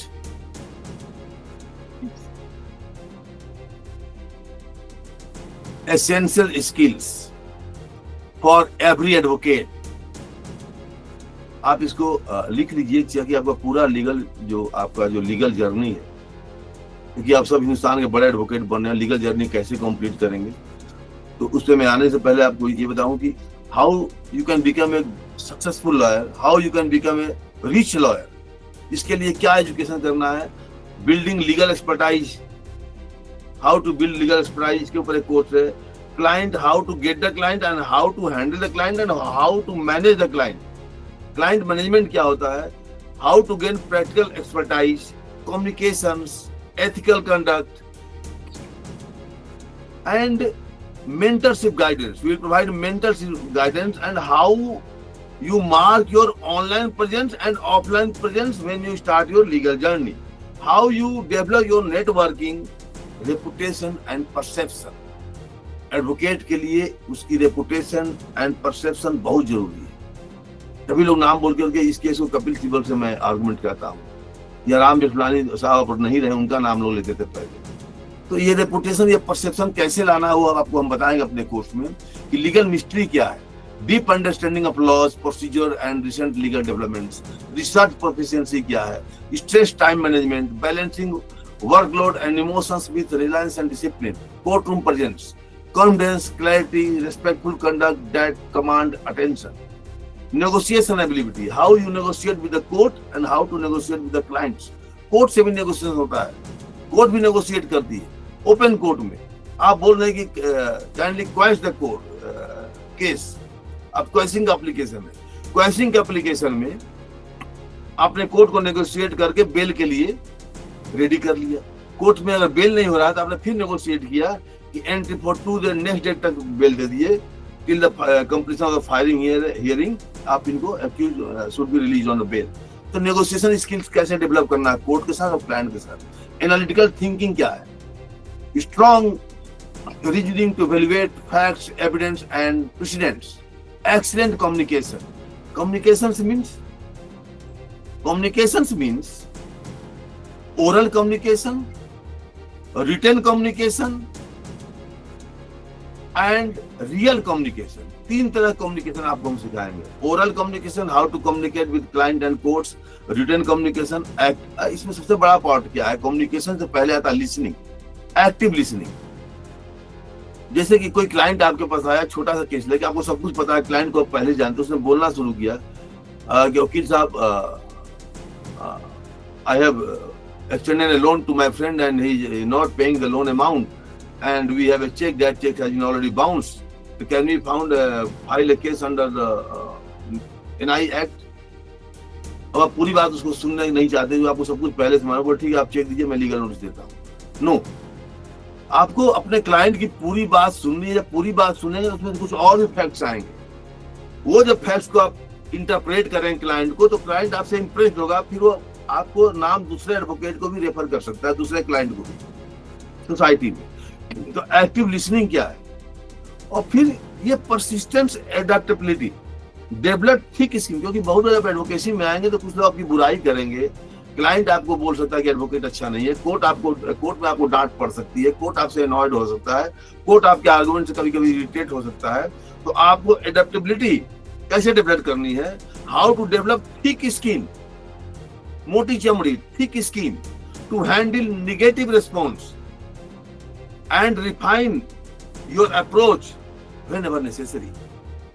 So we will teach all these things to you, and strategy to problem solving, analytical thinking, out box thinking। एक ही case में out of box thinking के लिए मैं भी आपको बताने वाला हूँ। Next slide. So before designing this curriculum and modules, हम लोगों ने सर्वे किया, 500 to 1000 स्टूडेंट से हम मिले, उनका यंग एडवोकेट से हमने मुलाकात किया, हमारी टीम उनसे इंटरेक्ट हुई, उनकी प्रॉब्लम हमने समझा, किस एडवोकेट का क्या प्रॉब्लम है, उसका सोल्यूशन किया है। फिर हम सबसे पहले honourable chief justice, former chief justice Bala Kishan ji के पास गए, उनसे हमने कोर्स डिजाइन करने में उनसे हमने सजेशन लिया। ऑनरेबल अजय रस्तोगी ने हमारे स्टूडेंट्स को उन्होंने मेंटरशिप किया। Honourable justice, former justice SR Yadav, ऐसे कई जजों से हम मिले और वो हमारे पैनल में, वो भी आपसे इंटरेक्ट करेंगे, वो भी पढ़ाया गया। ये हमारा एडवाइजरी बोर्ड में ऑलरेडी है। Now module, next slide. Actually हम आपको क्या देने वाले हैं, आप इस वीडियो में हमारे साथ इस सेशन में लास्ट में रहिए, कि लास्ट में वो मेडिकल रिपोर्ट पे आएंगे, वो बहुत इंपॉर्टेंट है कि एक छोटी सी घटना से आप कैसे केस जीत सकते हैं, वो मैं लास्ट में आपको बताने वाला हूँ। तो मॉड्यूल क्या है, मॉड्यूल्स ऑफ कैश टीपी। पहला मॉड्यूल है M1, M2, M3 करके हमारे 12 मॉड्यूल है, मतलब 12 चैप्टर है, वो एक मॉड्यूल हम 12 वीक का कोर्स है। फर्स्ट मॉड्यूल है introduction to advocacy and trial process. Second module client interview, interaction, counselling and case building. अब इसके डिटेलिंग में हम जाएंगे, ज्यादा टाइम लगेगा, लेकिन आप टॉपिक समझ जाएंगे कि M2 में हम क्या बोलते हैं, client interview, interaction, counselling and case building. ये आपको किसी भी सिलेबस में लॉ स्कूल में नहीं मिलेगा। लॉ स्कूल वही पढ़ाते हैं जो गवर्नमेंट बोलती है, उनका कैरिकुलम गवर्नमेंट ने बनाया है, ऑल इंडिया बार ने बनाया है। हमारा कैरिकुलम जो बना है, जो मॉड्यूल बना है कोर्स का, वो हमने हमारे सर्वे के ऊपर बना है, जो हमने सर्वे किया है किस लॉ स्टूडेंट्स को क्या प्रॉब्लम है, और उसका सोल्यूशन हमने फॉर्मर जजों से मांगा है, क्या सोल्यूशन हो सकता है, क्या कोर्स हमको ड्राफ्ट करना चाहिए। फोर्थ मॉड्यूल है legal drafting, civil and criminal both. Now next slide में आप देखेंगे fifth module. Next slide. Fifth module में आपको सिखाएंगे, मतलब फिफ्थ वीक में oral advocacy and legal story telling. अब इनका इंपॉर्टेंस क्या है, आप जब पढ़ेंगे तो समझेंगे। सिक्स्थ मॉड्यूल में witness handling, examination in chief and cross examination. Seventh में evidence handling and objective in practice. आप देखेंगे कि आपको ये IPC, CRPC, BNS, BNSS, evidence act, IPR, जितने बेयर एक्ट आपने पढ़ा है अभी तक, Muslim law, Hindu law, divorce का, स्पेशल मैरिज एक्ट, आपको वो ये कहीं नहीं मिलेगा। ये स्पेशली डिजाइन किया गया है for first generation lawyer and for young advocates. जब आप कॉलेज से बाहर आएंगे तब इनकी जरूरत पड़ती है, और आपके कॉलेज ने आपके फ्यूचर को ध्यान में रखते हुए आपके लिए सेशन अरेंज किया है। ये बहुत इंपॉर्टेंट है आपको आगे की जर्नी को कंटिन्यू करने के लिए। मॉड्यूल नंबर 7 हमारा है evidence handling and objection in practice.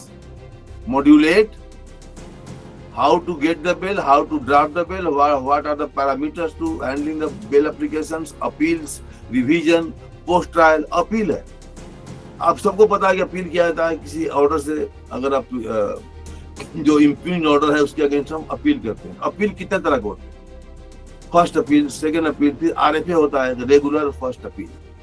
आपसे अगर आप कहीं लॉ फर्म में नौकरी करने जाएंगे, बोले RFA फाइल करना, आप बोलेंगे सर RFA क्या होता है? ये रेगुलर फर्स्ट अपील फाइल होता है। ये कहाँ फाइल होता है, हाई कोर्ट में होता है, डिस्ट्रिक्ट कोर्ट में होता है। RFA किस सेक्शन में होता है, ये सब आपको आना चाहिए। नेक्स्ट M9 मतलब module 9 understanding negotiations and ADR in legal practice. Alternate dispute resolution की भी बहुत आजकल सुप्रीम कोर्ट आजकल इसको प्रमोट कर रहा है, ADR को, अल्टरनेट डिस्प्यूट रिजोल्यूशन। उसके बारे में हम बताएंगे। ये एक अलग दुनिया लीगल इंडस्ट्री की, और इसमें अच्छी फीस मिलती है, इसमें आर्बिट्रेशन, मेडिएशन आते हैं। फिर module 10 court room etiquette, presentation, professionalism and ethics. Module 11 technology in advocacy, e-filing, virtual hearing and digital tools.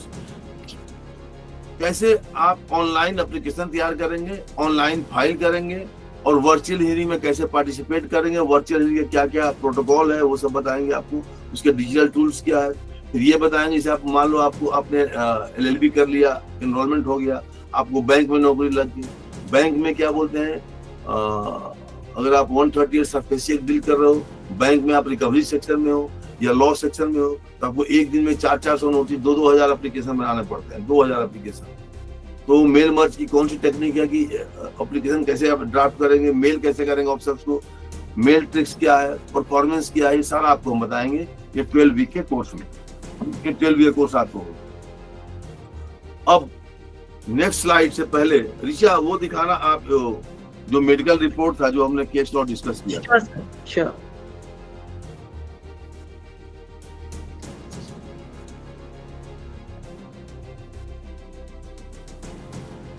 जो भी स्टूडेंट्स हैं, मैंने बोला था ये आपके लिए बहुत ही इंपॉर्टेंट सेशन है, क्योंकि हम कोर्स के बारे में तो हमने बताया ही कि एक एडवोकेट्स के अंदर क्या क्या होना चाहिए जिसकी उसकी एडवोकेसी बढ़े। उसके पास oral communication, written communication, legal expertise, client handling, ethical tools, conduct, online performance, offline performance, mentorship, guidance, सब बताया मैंने। लेकिन कैसे डॉक्यूमेंट को पढ़ना है, मैं दोबारा केस रिपीट करता हूं, आप इसको ध्यान से सुनिए। और डॉक्यूमेंट में क्या पढ़ना है, एक एफआईआर होती है जिसमें ये है कि 2-3 लोग मिलके किसी पे चाकू से 10, 12, 15 चाकू से मारते हैं, 10-15 चाकू का निशान है मेडिकल रिपोर्ट में, ब्लेड से मारा गया है, ब्लीडिंग हो रही है। पहले 323 का मुकदमा दर्ज होता है, मतलब मारपीट का 323, 324 आईपीसी में। जब हॉस्पिटल जाता है तो पुलिस उसको 307 में कन्वर्ट कर देती है कि अटेम्प्ट टू मर्डर है, क्योंकि 15-16 चाकू के घाव पाए गए।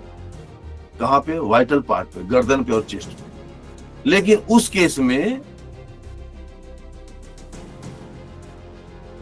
एडवोकेट ने बेल ही नहीं कराया, अटेम्प्ट टू मर्डर का सेक्शन लोअर कोर्ट से ही हटवा दिया, वो डिलीट हो गया। अटेम्प्ट टू मर्डर का सेक्शन ही कोर्ट ने डिलीट कर दिया उसके आर्गुमेंट पे। उसने आर्गुमेंट क्या किया, अब आप इसको पढ़िए। ये राव तुलाराम मेमोरियल हॉस्पिटल है दिल्ली में, उसका ये एक्चुअल मेडिकल रिपोर्ट है, तो मैं फाइल से निकाल के दिखा रहा हूँ। ऊपर नाम रखा हुआ है, जिसको चाकू लगा उसका नाम लिखा है सम्मत, उसका नाम पता लिखा हुआ है। आप देखेंगे अगर तो रिश्तेदार या दोस्त का नाम। फिर आप नीचे आइए, आने का समय, ये इंपॉर्टेंट है।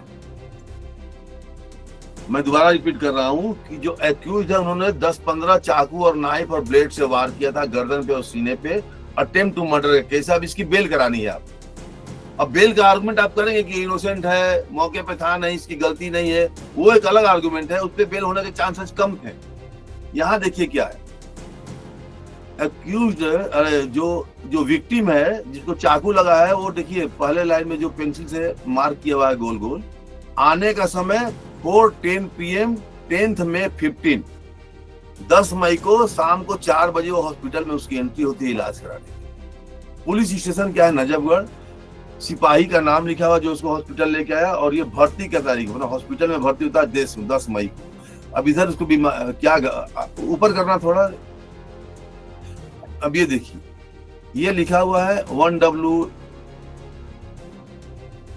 7 into 1 0.1 2 into इतना 1 into 3 into 5, ये इंचेज है, इतने इंच का एक घाव है। टोटल 1 जो एक चीरा लगा है, जो चोट पहुंचाई गई है 10 चोट है। पहला चोट है 7 इंच मल्टीप्लाई बाय 1 इंच, मतलब 7 इंच लंबा और 1 इंच चौड़ा घाव है। फिर 2 इंच का, फिर 3 इंच, 4.5 इंच, ये सब उसको जख्म दिए गए हैं। कहाँ पे दिए गए हैं? इधर लिखा हुआ है, और इधर लिखा गया a block mode of left side. इधर जहाँ MI लिखा हुआ है ना, जहाँ गोल बना हुआ है, अंगूठे का निशान है आगे। तो इतने चोट पहुंचाए गए 1 to 10। आप इधर जो लिखा हुआ है पेन से, तो 10 जो उसको जख्म दिए, 10 जख्म दिए गए। आगे बढ़ना। अब ये वही है, ये क्या है? ऊपर तारीख लिखा है, मरीज को देखने की तारीख, date of examination 10th May 2015। इधर उसकी दवा लिखी गई है, और अगर आप लेफ्ट साइड पढ़ेंगे तो लिखा हुआ लेफ्ट साइड नेक। देखिए पेंसिल लिखा हुआ सबसे ऊपर, जहां ये लिखा चोट का ब्यौरा, पार्टिकुलर्स ऑफ इंजुरीज और symptoms in case of poisoning. मैं आपको ये सिखाने की कोशिश कर रहा हूँ कि डॉक्यूमेंट में क्या इंपॉर्टेंट होता है रीड करना। आप फैक्ट्स जाना जरूरी होता है। केस लॉ तो बाद में आता है, सेक्शन बाद में आते हैं, पहले फैक्ट्स क्या है वो पढ़ना होता है। अब बहुत सारे वकील, 99 वकील ये मेडिकल रिपोर्ट कम पढ़ते हैं। अब इसमें लिखा हुआ है कि लेफ्ट साइड नेक में चोट है, फिर लेफ्ट साइड नेक, फिर left side chest, left side region, left side, right side, इतने चोट लगे हुए। नेक्स्ट पेज, ये दवा लिखी हुई, क्या क्या दवा चला उसका। अब ये देखिए, ये फिर क्या लिखा हुआ है, डिस्चार्ज कब हुआ, पहला कब हुआ। फर्स्ट पेज आपने देखा कि हॉस्पिटल में एडमिशन का डेट था 10th में शाम को 4 बजे, और डिस्चार्ज का डेट क्या लिखा हुआ है 10th में 10 बजे, 10 मई को 10th में 15 को डिस्चार्ज हो गया। अब हम इसके आर्गुमेंट पे आते हैं। अब ये जो एडवोकेट ने जो इसका बेल आर्गुमेंट किया, उसने सिर्फ जज को एक लाइन बताया। जो प्रोसिक्यूशन है, मतलब जो पुलिस वाले हैं, जो विक्टिम की फैमिली है, उसने बोला कि इसको बेल नहीं होना चाहिए, इसको जेल जाना चाहिए, इसने 10 चाकू मारे हैं, गर्दन पे मारे हैं, सीने पे मारे हैं। और जो डिफेंस का एडवोकेट था, जो एक्यूज का एडवोकेट है, जो बेल कराने गया है, उसने कोर्ट में बुलेट आर्गुमेंट किया कि अगर इसका जो चोट है, जो इसको इंजरी है, अगर वो इस नेचर का होता जिससे इसकी जान जा सकती थी, तो कम से कम ये हॉस्पिटल में 2 दिन 3 दिन, मोर देन 24 आवर ये हॉस्पिटल में ये डॉक्टर के ऑब्जर्वेशन में इसको रहना चाहिए। लेकिन ये 10 मई को, देखिए डेट लिखा हुआ है डिस्चार्ज का, अभी भी दिख रहा है, टाइम यहाँ लिखा हुआ है गोल पेंसिल से घेरा हुआ, कि 10th मई को ही ये एडमिट होता है हॉस्पिटल में और 10th मई को ही डिस्चार्ज हो जाता है। यही आर्गुमेंट है। इसका मतलब ये चोट का निशान बहुत ही डेंजरस नेचर का नहीं था, लाइफ को थ्रेट नहीं था। इस चोट से, इस इंजरी से लाइफ को थ्रेट नहीं था, इसलिए इसको बेल दे दिया जाए, और उसकी बेल हो गई। बाकी आर्गुमेंट हुआ ही नहीं, सिर्फ एक सिंगल डॉक्यूमेंट से उसकी बेल ही नहीं हो गई। और बोला सर ये 307 जो पुलिस ने लगाया है वो भी गलत है, क्योंकि जो आदमी एक दिन में हॉस्पिटल से डिस्चार्ज हो गया, वो 307 का हो ही नहीं सकता है केस। अब इसका मैं ऑर्डर पढ़ाता हूँ, जज ने ऑर्डर क्या किया, ऑर्डर दिखाना। I mean to say how you handle the case and how to read order। देखिए ऑर्डर क्या लिखा हुआ, ये विवेक कुमार गुलिया साहब का ऑर्डर है, डिस्ट्रिक्ट कोर्ट दिल्ली का। अब मैं ऑर्डर पे आता हूँ। By this order it would be, ये जज साहब का ऑर्डर स्टार्ट हो रहा है। सबसे नीचे लाइन में लिखा हुआ case Mohammad Zafar versus state, FIR number so and so. मैं ऑर्डर पढ़ता हूँ, 2017 में इसकी बेल होती है। By this order, it would be examined as to whether the charges are liable to be framed against the accused persons for offence 307, 323, 324। जो 307 है वो नॉन बेलेबल है, क्योंकि अटेम्प्ट टू मर्डर है, बाकी बेलेबल है। 323 और 324 इसमें बेल हो जाता है as a matter of right. ये बेलेबल है, as a matter of right bail होगा, पर 307 कॉग्निजेबल है, ये नॉन बेलेबल है, इसमें प्रॉब्लम आ रही है। Now next line, the FIR जज साहब क्या बोलते हैं, what is the verdict of the honourable जज। जज का ओपिनियन क्या है वो सामने आ रहा है। The FIR in this case was registered on the statement of the complainant Mohammed Rashid, who mentioned that on 8 May 2015 at about 8 p.m. his father-in-law so and so, brother-in-law so and so, Mr. so and so came to his shop to meet his wife Asma। अब यहाँ आप capable homicide भी के नजरिए से भी देखिए कि ये रिलेटिव है। रिलेटिव है तो हमला करने नहीं आए होंगे, सडन प्रोवोकेशन नहीं है। ये बातचीत के दौरान ही जो भी घटना घटे, अगर वो मर गया होता तो ये कैपेबल होमिसाइड होता है या मर्डर होता है। ये सडन प्रोवोकेशन है कि नहीं, इंटेंट ऑफ डिग्री क्या है हमले का। नाउ ये ध्यान में रख के इसको आप रीड कीजिए। Next please. Mr. So and so came to his shop and they said that he did not allow to meet Asma earlier, and today they will meet the girl complainant wife। Complainant wife से मिला। Thereafter Mohammed Jafar assaulted him on his head, face, hand with surgical blade, and Ashraf Sonu gave knife blows to his brother Mohammed Sam on his arm, neck, back and neck। Neck is a vital part। neck पे जब कोई चाकू मारता है तो 307 बनता है कि उससे मरने की संभावना ज्यादा हो जाती है। It is also mentioned that thou his brother Muhammad so and Bablu Mukim Muhammad Akam also given his first and leg blows, and thereafter all of them run away। As per MLC medical report, Muhammad suffered total 10 injuries। जो मैं बता रहा था, injury जो मैं दिखा रहा था, 2 इंच का घाव है, 4 इंच का घाव है। Mohammad suffered 10 injuries, 4 with sharp object and other blunt object, and Mohammed Rashid suffered 5 injuries, out of which 2 were given with sharp object। Next line, argument यहाँ से start होता है। Argument on charge were advanced by Pramod Kumar additional PP, जो government के advocate है, Pramod Kumar and Mithilesh Kumar Pandey, myself, ये मेरा नाम है। गवर्नमेंट के एडवोकेट उसको पीपी कहते हैं, पब्लिक प्रोसिक्यूटर, और मैं प्राइवेट काउंसिल था एक्यूज्ड के लिए। तो arguments on charge were advance by Mohammad Pramod Kumar and Mithilesh Kumar Pandey, learned counsel for all accused persons. It is submitted. यहाँ गवर्नमेंट क्या बोल रही है, मतलब प्रोसिक्यूशन पुलिस क्या बोल रही है, 5th पैरा में पुलिस का वर्सन है। It is submitted as additional PP that the statement of Mohammad Rashid, आगे करना, it is submitted by PP means police, public prosecutor, that the statement of Mohammad Rashid corroborated, मतलब मिलता है, आपस में मैच करा, corroborated by the statement of another injured Mohammad Sammad and their version is further supported by medical evidence and thus there is sufficient evidence on record। जो government का जो police का एडवोकेट है, पब्लिक प्रोसिक्यूटर, वो क्या बोलता है कि there is sufficient evidence on record means medical report to show that accused person had inflicted injury to the complainant and his brother with sharp object with the intention to kill। यहाँ intention बताया गया है कि मारने के नियत से हमला हुआ। On the other hand learned defence council, मतलब मेरे बारे में बोला रहा, आगे करना, नहीं तो थोड़ा नीचे ओके, और थोड़ा नीचे। On the other hand learned defence counsel has argued, defence council क्या आर्गुमेंट है, that only simple injuries were suffered by victims who are in relation of the accused and there is no evidence to suggest that such injuries were inflicted intention to kill them।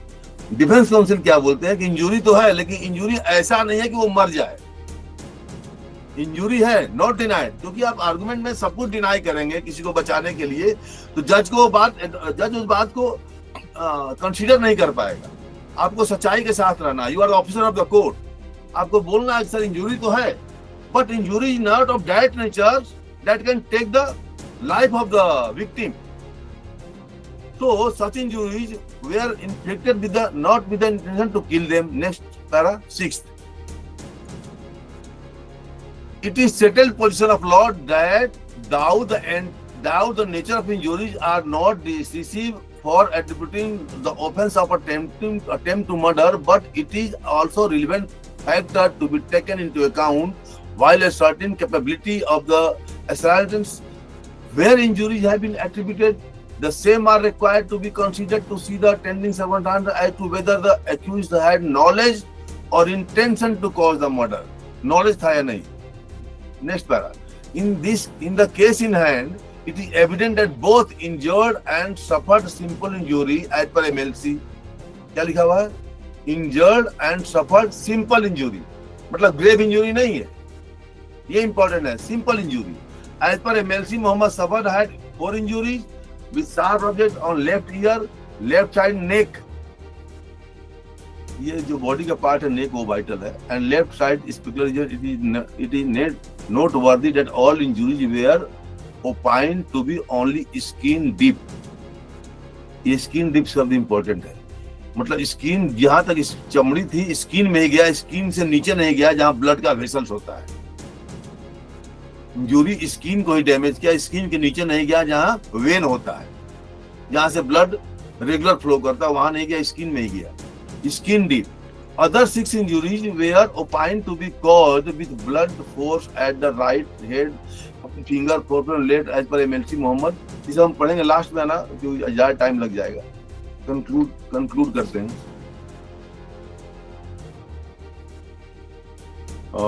आप लिया ना पारा 8 पे, लिया ना पारा 8, वो आपको जब हम सेशन स्टार्ट करेंगे आपको डीप नॉलेज देंगे। अभी हम इसको कंक्लूड करते हैं कि कैसे आर्गुमेंट करना है, क्या मतलब आपको एमएलसी भी पढ़ना है, मेडिकल रिपोर्ट भी पढ़ना है, किसी विटनेस की स्टेटमेंट को पढ़ना है, कोई भी डॉक्यूमेंट आपको हेल्प कर सकता है। अब हम कंक्लूजन पे आते हैं 8 पैरा पे।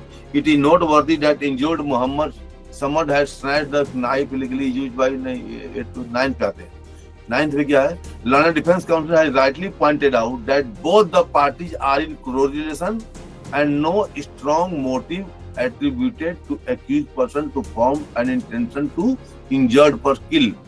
Moreover, even none of the injuries has alleged that accused person has inflicted injury with an intention to kill them। मतलब दो चीज डिफेंस कोर्ट ने दो बातें, दो फैक्ट कोर्ट को जज के सामने स्टेब्लिश कर दिया कि क्लोज रिलेटिव है और हमला मारने के नियत से नहीं किया गया था। और मार का जो चोट का जो नेचर था वो जानलेवा नहीं था, क्योंकि सेम डे डिस्चार्ज हो गया।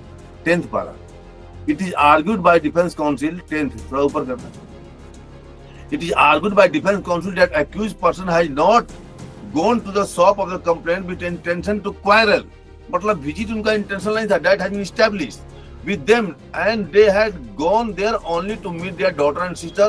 On this aspect, it is found that there is no material to show. Next, this is the conclusion of the judge. Next line. No material to show that they had gone to the place of injured with any planning to kill them or that they have taken any weapon of offense with them, and it gives strength to the plea of defense that it was a sudden quarrel. क्या लिखा हुआ है? It gives strength to the plea of defense that it was a sudden quarrel. अचानक ही झगड़ा हुआ, planning से नहीं हुआ था। ये स्टेब्लिश हो गया कोर्ट के सामने कि सडन क्वारल था, प्लानिंग नहीं था इसमें, इंटेंट नहीं था, मेंस रिया नहीं था इसमें। So you directly come to para number 11 and 12, ठीक है। हम कंक्लूड करते हैं क्योंकि टाइम ज्यादा हो रहा है। सो कैसे आपको आर्गुमेंट करना है, आर्गुमेंट का नतीजा क्या हुआ वो मैं बता रहा हूँ कि what is the conclusion of the court. Court क्या बोल रहे हैं लास्ट में, 11th पारा पढ़िए, para number 11, I am going to read. It is also noteworthy that initially the FIR in this case was registered, कहीं sound आ रहा है, sound disturbance आ रहा है उसको। It is also noteworthy that initially the FIR is in this case was registered under section 223, 324, मतलब bailable section है, पहले FIR हुआ था। And the offense under section 307, attempt to murder, was added about 3 months after the incident. Incident के 3 month के बाद police ने 307 attempt to murder बाद में ऐड किया यह section. In view of this court, investigating agency has not given any reason to add serious offense of 307 subsequently in absence of any change in circumstances or discovery of incriminating evidence. मतलब 3 attempt to murder का section नहीं लग सकता, ये court बोल रही है। और 12 में क्या बोल रहा है ऑनरेबल कोर्ट कि for the aforesaid reasons it is concluded that evidence on record is not sufficient. Means evidence on record, जो रिकॉर्ड पे है अभी तक कोर्ट के, मतलब चार्जशीट FIR वगैरह, is not sufficient to make out prima facie case of 307 against the accused person. मतलब 307 इस पे नहीं हो सकता है, फिर अक्यूज की बेल हो गई क्योंकि बाकी सेक्शन बेलेबल थे। तो I mean to say that कि जब भी आप प्रैक्टिस शुरू करेंगे तो आपको सारे डॉक्यूमेंट बहुत ही ध्यान से पढ़ना। इस पूरे केस में सिर्फ टाइमिंग के ऊपर बेल भी हो गई और टाइमिंग के ऊपर, डेट के ऊपर जो सीरियस सेक्शन था अटेम्प्ट टू मर्डर का, वो सेक्शन भी डिलीट कर दिया कोर्ट ने। So next page. Now my dear young advocates and future lawyers and my dear friends and law students, once you join our curriculum and course, हम आपको क्या देंगे, that I am going to show you। हम आपको एक certificate देंगे अपने law learning bench के द्वारा। सर्टिफिकेट में सारा मेंशन हुआ कि आपने 12 ईयर का एडवोकेटी स्किल्स ट्रेनिंग आपने किया, जिसमें हमने drafting, pleading, argument, court craft, case management, client management सब कुछ सीखा है। एक सर्टिफिकेट आपको देंगे। नंबर 1 जो आपका अचीवमेंट होगा, सर्टिफिकेट मिलेगा कोर्स करने पे। कोर्स कैसे करना है 12 वीक का, उसके लिए आपको हम मेल करेंगे अपना ईमेल आईडी। एक आप और सेशन ज्वाइन कर सकते हैं आज शाम को 6 बजे। आज शाम का 6 बजे का जो सेशन है हमारा वेबिनार, वो बहुत ही इंपॉर्टेंट है and that will change your entire legal journey. क्योंकि शाम का सेशन वो हमारे सीनियर एडवोकेट कर रहे हैं। अभी मेल रीचा मेल पे वो लिंक दे देना, जिसको और लिंक आप प्रशांत जी को भी शेयर कर देना। वो senior advocate Vinay Navare, he is a distinguished senior lawyer of the Supreme Court of India. He will teach you how to draft writ petition today only. You can learn from him free of cost. तो अगर आप हमारा course join करते हैं तो एक certificate देंगे, आपको वेल इक्विप्ड कर देंगे, इसकी सारे स्किल सिखाएंगे। फिर आपको लेटर ऑफ रिकमेंडेशन, जो अच्छे स्टूडेंट होंगे उनको हम रिकमेंडेशन लेटर भी देंगे, जो अप्लाई करेंगे बैंकिंग इंडस्ट्री में या किसी लॉ फर्म में या इंटर्नशिप के लिए या कहीं जॉब के लिए, कहीं प्राइवेट इंस्टीट्यूशन में, किसी इंडस्ट्री में as a law officer, in house lawyer, तो ये रिकमेंडेशन उनके काम में आएगा। और वी ट्रांसफॉर्म इनटू एडवोकेट, हम लॉयर को एडवोकेट बनाएंगे। ये कोर्स का आउटकम होगा। क्या मिलेगा? 4 चीजें मिलेगी। नंबर 1 आपको certificate, skills 2, letter of recommendation 3 and transform into advocates from lawyers. ये 4 चीजें आपको मिलेगी। और आपको अगर कोर्स ज्वाइन करना हो 12 ईयर कोर्स, तो अपने कॉलेज से कॉन्टेक्ट कर लीजिएगा 12 वीक्स का। और शाम को अगर आपको वेबिनार, फ्री वेबिनार है एक सीनियर एडवोकेट के द्वारा, लिंक हम लीजिए, आप लिंक शेयर कर देना। Yes, sir, लीजिए, I've shared. Yes, sir, I've shared. हाँ, जिस भी स्टूडेंट को लिंक चाहिए वो लेके शाम को 6 बजे सीनियर एडवोकेट का क्लास ज्वाइन कर सकता है। सीनियर एडवोकेट 2 तरह के होते हैं। He is a designated senior advocate. Designated means full bench ने, सुप्रीम कोर्ट, हाई कोर्ट के बेंच, एक जजों की बेंच बैठती है और बोलती है कि आप आज से सीनियर डेजिग्नेट हो गए। फिर वो जो गाउन पहनता है, कोट पहनता है, वो डिफरेंट होता है, जज जैसा होता है। So you aspire to be a skilled professional. We are here to help you to become one a good lawyer, a successful lawyer. ये जर्नी आपको हम कंप्लीट कराएंगे। Anything else? So this was all about the session, everyone. And now we are coming to the very close of this session. And by the end of this session, first of all, I would like to extend my gratitude towards the institution for for allowing us and providing this as platform and making this webinar truly meaningful. Thank you to each one of you, the respected faculty of the Thakur Ramanan College of Law, and the students and each one of you, including our founder, Advocate Mithlesh Pandey sir, who have shared his vision and thoughts with you and allowed you to get a very good insight about the course as well. So most importantly, I would like to thank all of you for the enthusiasm and active participation and showing the curiosity and commitment toward learning. So we look forward to being connected with you. You can join our next webinar, which is in the evening. We have provided you the registration link. You can just register yourself and you will get the meeting link very soon. So I'm looking forward to connect with you all and stay connected with us. Thank you once again and wish you all the very best for your future. Thank you so much, everyone. Thank you for joining, and please connect yourself today 6 p.m. to get the knowledge and how to draft legal petition from Senior Advocate of Supreme Court of India. Today 6 p.m. Register yourself. Thank you for participating. Thank you to all. Have a great time.